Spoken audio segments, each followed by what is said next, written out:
guys of Minnesota sports flowing in their veins. Mackie and Judd on SKOR North and SKORNorth.com. Write this down. Write it down. You like writing things down. Write that down. I don't have a pencil. Well, remember that then. All right. The OG edition of Write That Down here on Minnesota Sports with Mackie and Judd, where we make predictions and show you how wrong we are on a weekly basis. Boys, we're less than 3 months until the end of the season here, Super Bowl to Super Bowl. So this is clutch time here. This is high leverage time, as they would say in a baseball game. Yep, time to choke up on the bat for me. Try to get some hits. Slap the ball around. I just gotta slap the ball around. I might try and bunt a couple times for a base hit. Okay. Are you? Well, we'll get to the standings here. Yeah, We'll it's see not where we're at. good. Not good. But for me. before we get to the accountability session here and everything else, it is Give to the Max week, and a couple things. All week long, we are putting our support across the SKOR North podcast behind the bond between formerly Secondhand Hounds, which has rescued over 30,000 dogs and cats over the past 15 years, thanks to your donations. And so we've already raised a few $1,000s this week, so thank you guys for that. If you have $5 or $50 or something more, SKORNorth.com/donate, SKORNorth.com/donate. Let's rescue some animals that need it and do our part. We're definitely dog lovers on this show. Vinny's been licking his ass off camera here all morning while we record. All morning, all week. You're All embarrassing week. him now. Do not embarrass your dog. He doesn't need people to know that. Man, well, The Vinster. he lives with me. It's embarrassing enough as it is, so it evens out. It evens out. So yeah, SKORNorth.com/donate. Okay, here is how Write That Down works. It's 3 predictions from everybody each week. They must be quantifiable. We keep track of batting averages and home runs. And listeners, if you want to participate as a guest listener predictor, like Dylan is about to, you can send Declan a message through the SKOR North app, and we'll get you scheduled for sometime in the coming weeks. We've got like 10 years of predictions in our database. We've had statistics going back to 2018, and we'll give you the standings here shortly. But let's start with Judd's accountability. A couple things came off the board for old Judley. Got screwed. You said the Blue Bombers would win the Grey Cup, the Canadian Football League Grey Cup. The Argonauts, right? Who was even playing quarterback for the Argos? I have no idea. Because their starting QB's leg fell apart. Declan, could you look that up for me, please, to see who was playing quarterback for the Argos? I don't know if I can name 2 quarters. I don't know if I can name Well, one. that's why let's pause the show while you look it up. Is Bethel Thompson still in there? Wasn't he in the? Wasn't he Bethel in the? McLeod Thompson? MBT. Yeah. It was an MBT in that league. Oh yeah, most definitely was. Most definitely was. You know what? I'm going to look up I'm gonna Canadian look up who Football League quarterback stats real quick. We are going to pause the show. I'm going to look up Toronto Argonauts starting quarterback in Grey Cup Okay. Let's see here. because this is the footballdatabase.com has in-depth CFL stats. Okay. Nick Arbuckle, MVP Nick of the Grey Arbuckle. Cup, came Sounds out like of a reliever nowhere. for the Guardians. Yeah, he does. Yeah, Nick Chad Arbuckle's a Kelly was the one that got his leg destroyed. His leg By the fell way, apart. Fell off. McLeod Bethel Thompson, Yeah. 16 games started for Edmonton. Is it the Edmonton Elks? Oilers? Edmonton Yeah. Elks. Elks. Yeah, because they were the Eskimos for years and years, and then it was decided that Eskimos politically incorrect, so they changed their name. Well, how do the Elks feel about that? The Elks are pissed. They told me they're pissed. So anyways, you were wrong about the Blue Bombers winning. Blue the Bombers Grey Cup. Daily is very disappointed. You did say there'd be a credible report in the next month. This is like a month ago. That the Yankees fans who tried to rip off Mookie Betts' arm have been banned from Yankee Stadium. So I did some digging on this, thinking like, had they been banned for life? Well, they were banned for the next game. Correct. And the way you phrased this, you didn't say like banned for life or banned for a season. You just said they'd be banned. And They were banned for game 5. So I don't know if that was the way that you meant this, but semantically you left it open. Of course it was. Of course it was the way I meant it. So it's correct. I said the Timberwolves will beat the Blazers by 20 or more points on Wednesday after losing on Tuesday. Well, they lost again on Wednesday. Not good, Bob. Whoa. All right, listeners had, including two of our own at SKOR North here. So Ross said the Winnipeg Blue Bombers will appear in a 5th straight Grey Cup, but lose to Montreal. Why did you throw the opponent in, man? Yeah, he had it there, man. He just went too far. I don't know. I thought no one knows more than CFL than Ross, so I get why he made the 2 predictions here. He's been there. He traveled to a Yeah. Blue Bombers game like 3 years ago. Yeah, he is like a legitimate Blue Bombers fan, right? Yeah. Yep. It's craziness. What a life. Luke said by the start of the 2025 season, Rocco Falvey and Thad Levine won't be with the Twins. We left this on the board just to see, but when the Twins promoted Derek Falvey to greater powers, then it's probably not going to happen. And then Doogie said back 5 years ago, Alex Kirilloff will win a batting title before his career ends. Brutal. Small technicality question on that one too, because like for now it's absolutely correct to take it off the board. If Alex Kirilloff attempts a comeback and wins a batting title, is that still off the board? Yeah, because his career has ended. Okay, and would and resume. If he launches his career again, it opens essentially a new window. Is kind of how we treat these. Okay. Otherwise, we would, with any sort of prediction like this, we would have to leave it on the board until they die. Right.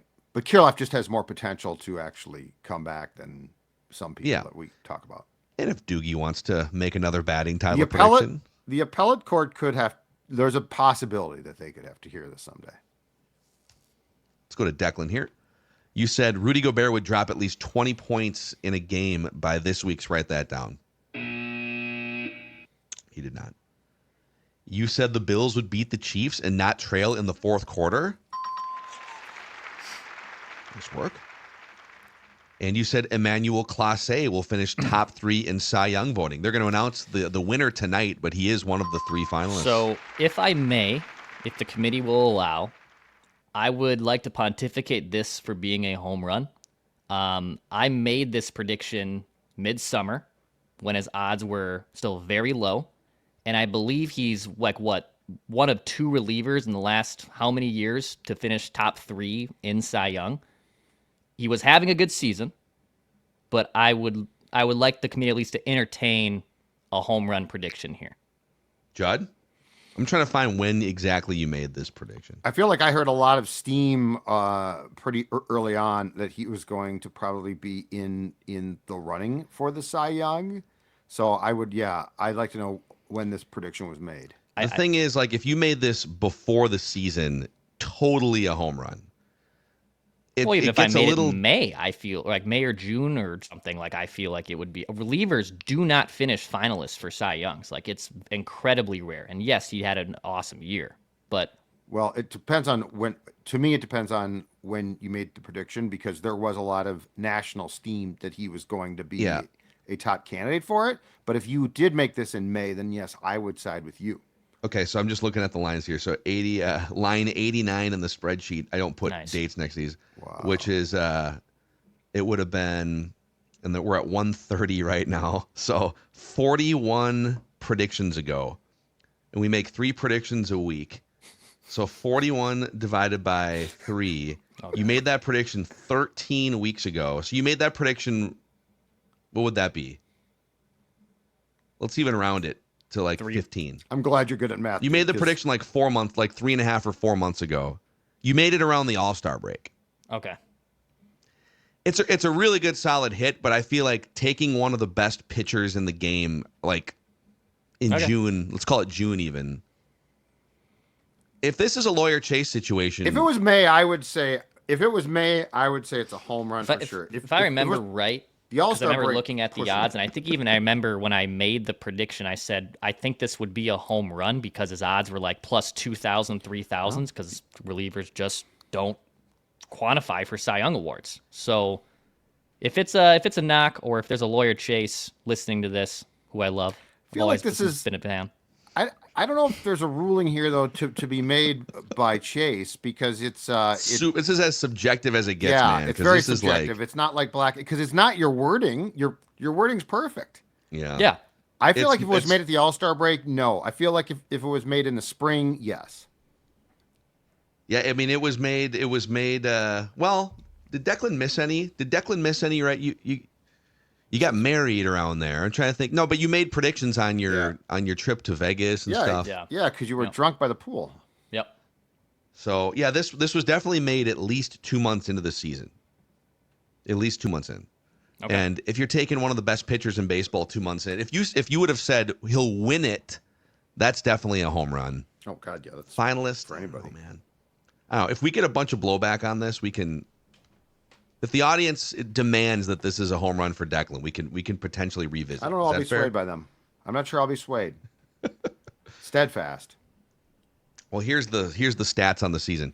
Oh wow. I'm still clinging to the batting average lead. Oh, wow. 336, Close. Declan 333, listeners 317, Judd at 290. The home run battle is anyone's right now. Judd and the listeners have 11 apiece. I have 10. Declan has 9. All-time stats going back to 2018, Declan batting 356, which leads that category. Judd with 346 hits. Listener was 66 career home runs. So let's get to Dylan, our guest listener predictor here, making his debut, stepping in last minute. We had a cancellation here, and thank you. Yeah, no here problem. he is, man. Yeah, what's the name of your friend over your right shoulder there? Oh, I don't. He doesn't have a name, I guess. I don't like to name animals that You don't want to make it too personal, Right, right? exactly. So when did you become a Minnesota sports fan? Give us your background. Well, I grew up in northern Iowa, so I'm only like a 5-minute drive away from the border. So like just growing up, there was a team, Minnesota, obviously. But my first like Vikings memory was like the Greg Lewis touchdown, listening to it with my dad. That call from Paul Allen was just incredible. Yeah. Listening to it in his truck. So Awesome. Oh My Heavens, I think was Right. Right. Welcome to Minnesota. and my first jersey ever was Chester Taylor, which is crazy to say. But Oh that yeah. was that's my a first great ever. one. Yeah. Great signing. Love that guy. I think one of the most underrated, unheralded Vikings players in history. Right. Just and because then he had a great season before Peterson came along, and then right, he was that's when this I got reliable. his jersey. And then they signed Peterson or drafted him, and then I got his jersey next year for Christmas. So And you switched. You'd wear Peterson's jersey on first and second down, and then you would right, switch exactly. to Chester I Taylor on would, third. yeah. You catch a pass. So, Yeah, for pass protection, definitely Write this down. Chester. Great jersey. So Dylan, we'll start with you. You'll make your first prediction, then we'll go over to Judd, Dex, me. We'll go around the room 3 times. Let her rip. Write it down. All right. You like writing things down. all right, write this down. TJ Hawkinson will score his first touchdown this weekend. Love it. Dex made that one on Purple Daily, so you guys are very confident. Love it. All right, Got to Judd. happen at some point, Write right? it down. I You like think writing so. things down. All right, write this down. Our Loons, carried on 1500 ESPN, will lose to the LA Galaxy on Sunday in the MLS Conference Semifinals. I need hits here. Our Loons, the United FC, scarfs, out, on, off. I don't care. They're gonna lose. I love how Judd comes in, just drives by, zero interest in soccer, hasn't made a Loons prediction in years. I want hits. And you drive by just to ambulance chase and predict their demise. I in also the MLS playoffs. hold on. I also plugged the station because you can hear the call there. Terhar and Jonathan, right? Still on the calls. Yeah. Exactly right. Yeah, they're gonna lose. 1 game and out. And by the way, they haven't played in like 28 days. It's ridiculous. Great cross promotion there. Great cross That's promotion. what I'm here for. 1500 ESPN. True Twin professional Cities. Dan Terhar, longtime voice of Minnesota sports, on the call. Love it. Write this down. All right, Dex. All right, write this down. Speaking of the courtroom, let's go to the courtroom. The Timberwolves ownership ruling will be announced before December 15th. Okay. So it could take up to 2 months, I believe, is what Doogie said. 60 days is the max. I think we're going to have a ruling soon. I don't think this is going to drag out. So I'll give myself about December 15th is my birthday, but I'll give myself about 25 days here between now and when the ruling is announced. So it'll be announced between now and December 15th. Yeah. Let's get the show on the road here. Yeah. Just Seriously. figure this thing out. Although I just think from a fan standpoint, if Glenn retains ownership, And we don't even know long term. Mark and Alex might wind up being bad owners or something. But I think in terms of what fans want and just gauging the pulse, if Glenn retains ownership and then Tim Connolly opts out in 6 months, my Wolves PTSD and a lot of fans the Conley thing traumas are, I feel like, I think the Conley thing is legit fear though, Phil. For sure. I mean, I think that's on point. Yeah. I mean, he's signed up to work for certain people and Write this down. Yep, exactly right. So, all right, I'm gonna go there. You guys were mocking and ridiculing the legendary Patrick Royce and myself for suggesting that on Saturday at Huntington Bank Stadium, a colossal upset will take place. The Gophers, write this down, will beat Penn State. A fraudulent What's the line on top 16. In my Morning Star Tribune. Is it 12? 11 and a half, according to the line in the paper this morning. Double-digit home underdogs against this fraudulent Penn State team. They're not necessarily fraudulent. I've been reading up on them. I mean, they lost to the Buckeyes, but they're not necessarily fraudulent. But you could make a case. I wonder what that spread would be if the Gophers had, because what are the Gophers, 6-4 or something? Overall? Or 6-4. But they probably should be 8-2 if they make a gimme field goal against North Carolina. And the Michigan game, that was an incorrect call on the onside kick recovery. But if they call that play right, like that's 2 wins right there. You're sitting 8-2. Still got to score a touchdown. Was it a touchdown or was it a field goal? Oh, against Michigan. It might have been a field goal, but you still got to get the points. I think they were down by like 1 or 2 or something. Yeah, I don't know. Maybe Declan can look that up. Yeah. What it could have, should have. Yeah. What it could have, should have. Yeah. Okay. Write this down. Back to Dylan. Your second prediction. Write this down. Anthony Edwards will finish top 5 in MVP voting this year. Oh yeah. Oh yeah. See that. He's not in that window right now because he's got to pick it up a little bit here. But I mean, his scoring is up, and I think the Wolves would have to win some more games. But a lot of time left. So yeah. So you're not panicking. You're not one of these Wolves fans that are bailing on everyone right now. They were 6-6. I was panicked. Season's over, but season's done. Dude, Sixers fans panic. Yeah. You see that story that came out yesterday about team meetings and Tyrese Maxey called out Joel Embiid in a team meeting for being like chronically late. Yeah. And then there was a story that popped up from someone wrote a book. Yeah. I don't know, like early Grant days Brown, of right? Joel Embiid. Yeah. And apparently Joel Embiid is like perpetually disrespectfully late. He'll show up to games like an hour beforehand early in his career. I don't know if he does that now, but yeah, it's not good. Yeah, and Paul George does not play. But besides that, the Sixers are in great shape. Everything's great. Yep. All right, we're back to Judd here. All right. In light of Phil's prediction, I will call an audible here and go with this. Penn State will beat the Gophers and will cover the spread. Whatever we want to pick on game day. But as I said... lock it in now. Well, lock it in now. Okay. It's 11 and a half in my paper. Phil said he saw one at 12. You can, if you're staring at 11 and a half, that we'll honor that. Yeah. Okay. It's fine. Boy, Judd, 2 for 2 on the drive-by negativity here. He's like there's a lot of positivity where he's the weekend sports Grim Reaper. You just lost to Rutgers. Yeah, which means you're due for a big bounce back in classic Gopher fashion. Huh? I'll be there. That'll be great. Oh, that's right. You're a season ticket holder. I forgot. You're damn right. Let's go. Write this down. LFG. Enjoy the tailgate. All right, Dex. All right, write this down. I'll make a wild prediction.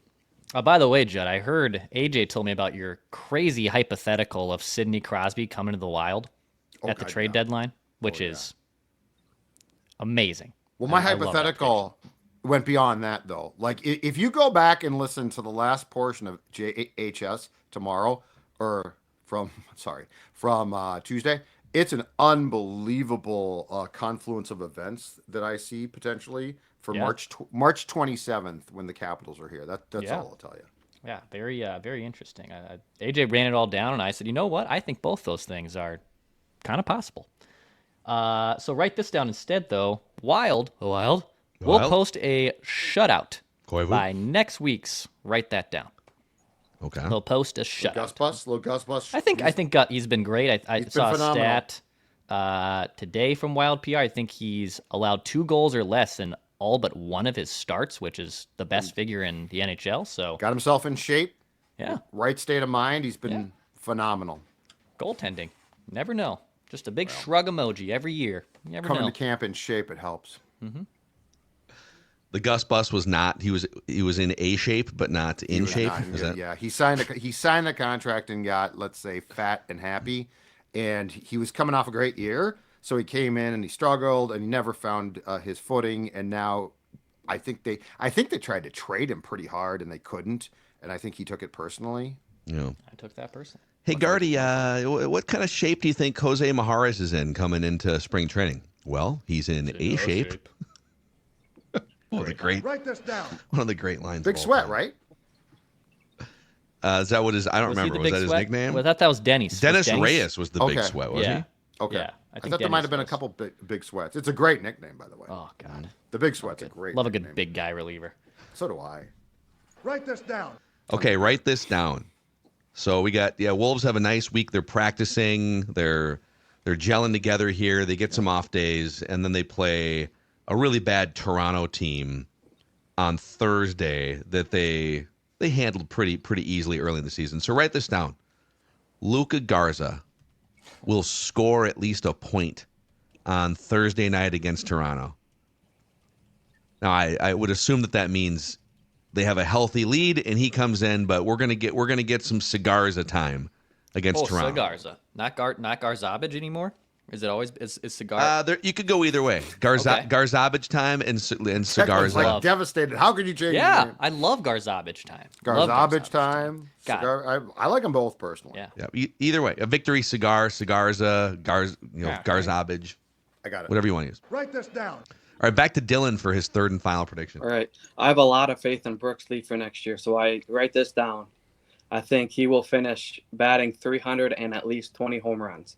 Ooh. Oh, Nice. So, That's a great year. dude. If he breaks out, I feel like that's something that it's hard to like get really excited about the Twins next year Right. because of the way that last year ended. right, But yeah, the Twins are like my team. That's like my whole thing. So, there's a good chance that Brooks Lee, as highly touted as he's been as a prospect and his Right. talents, that he could just click and figure it out, and now you have another stud up the middle on your team.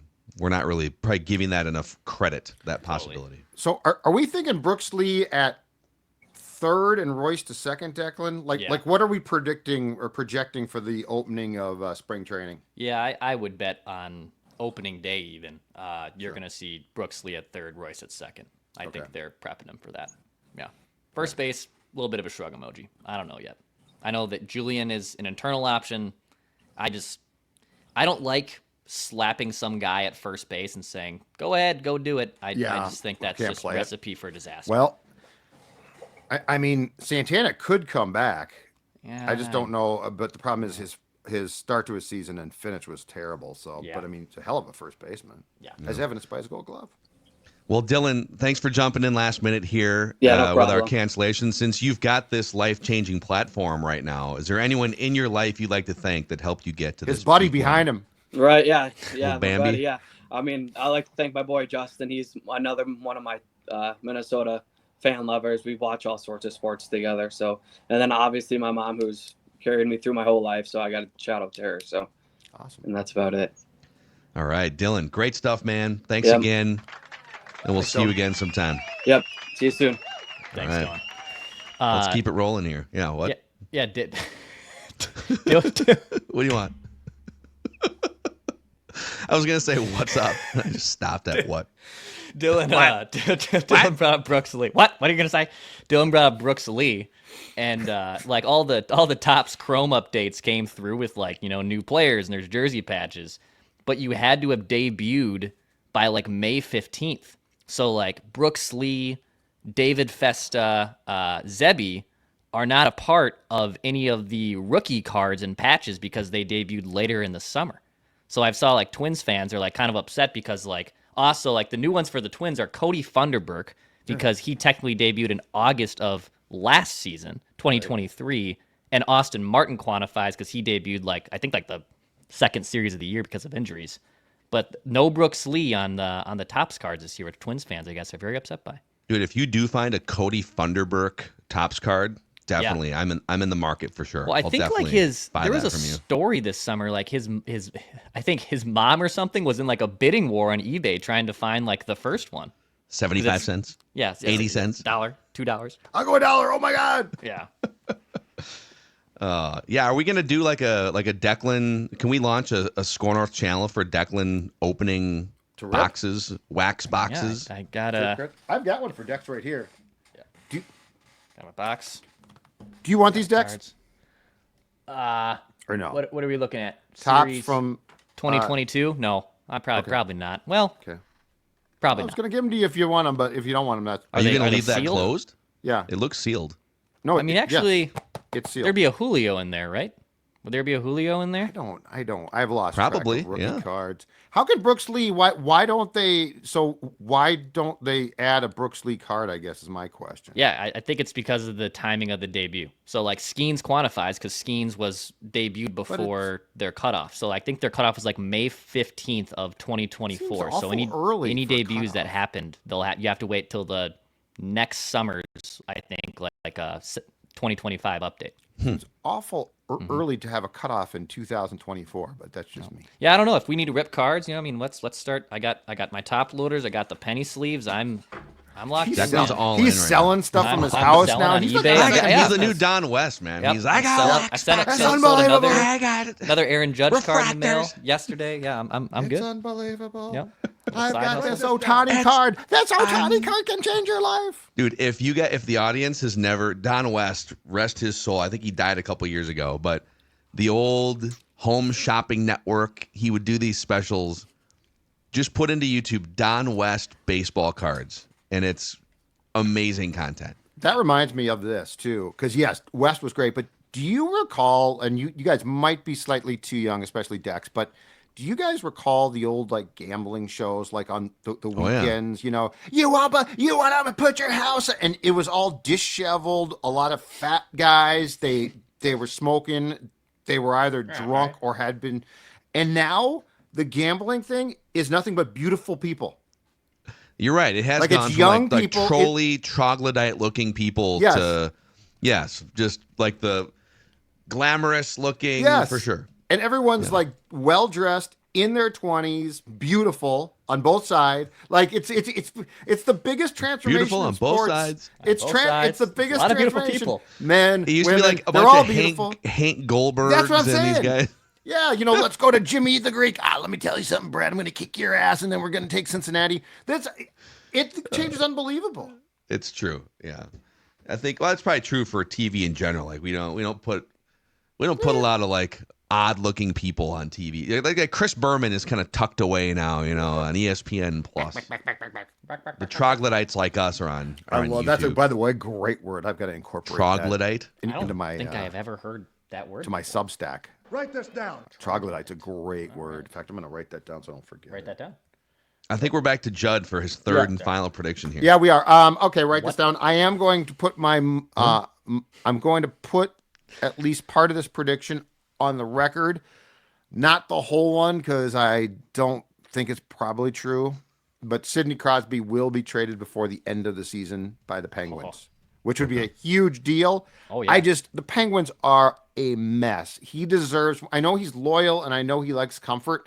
Like he's he's super superstitious and stuff, but dude, there's no reason to stay there. Like they're not going anywhere for a few years here, and they could use they'll get something for a guy like him or Malkin. So Sidney Crosby will okay a trade. Maybe his buddies Fleury and Bill Guerin. Well, Call that's him what up. I was saying. Yeah. March Dude. 7th. That'd be insane if Well- Sidney Crosby played for the Wild. But I mean, it makes some sense. It does. The Wild's good. He would fit in perfectly. He's a pro's pro. He's still really good. Crosby. Fleury loves him. Oh, that'd be Billy great, G dude. won a cup with him, playing with him. It's funny. People probably scoff, but this type of thing happens in Minnesota sports way, dude. way more Well- often than people. And the other thing too is his contract. He signs for his caliber of player, pretty team friendly contracts. And the Wild, as long as they don't have guys on LTIR, this is super confusing, but you accrue cap space.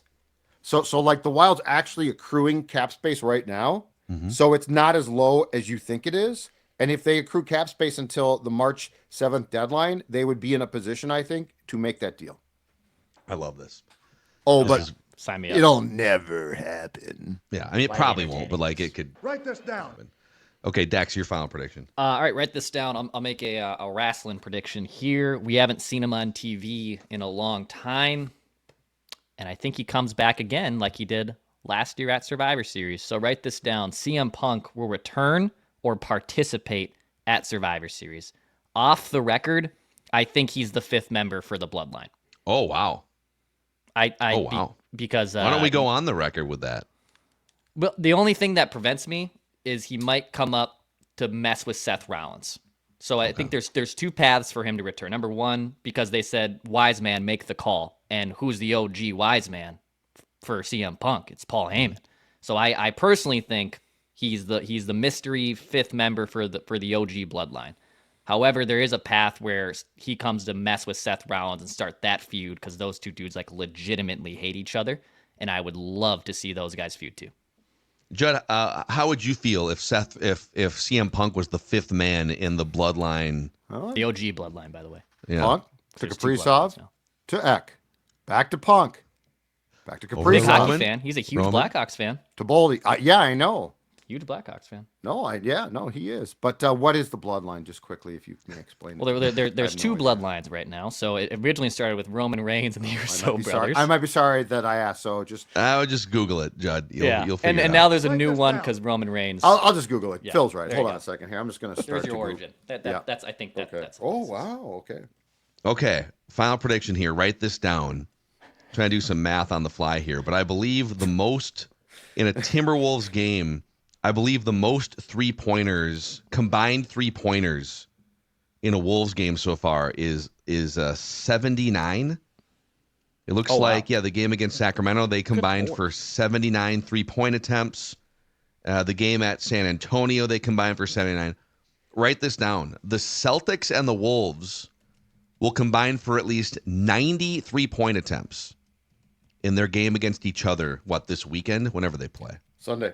Sunday. Sunday. Again. Afternoon right. game. And I'm saying Europe. Buzz off, man. Give us our games back.